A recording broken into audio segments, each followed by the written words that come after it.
Турската полиција уапси двајца македонски државјани кои живееле во Германија, под сомнеж дека припаѓаат на джихадистичката група Исламска држава, објави германскиот весник Велт.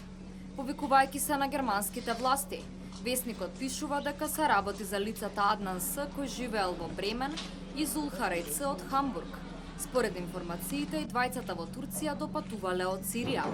Осомничените джихадисти биле уапсени во Турција додека барале хирург, со цел да легнат под нож и да го променат личниот изглед за да може да ги минат граничните контроли без при тоа да бидат забележани.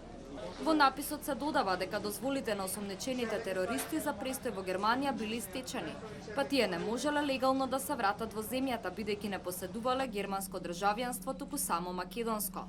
Велт посочува дека засега нема докази дека осомничените планирале да извршат напади во Европа, додавајќи дека е можно тие да ја напуштиле Исламска држава поради што и побегнале од Сирија.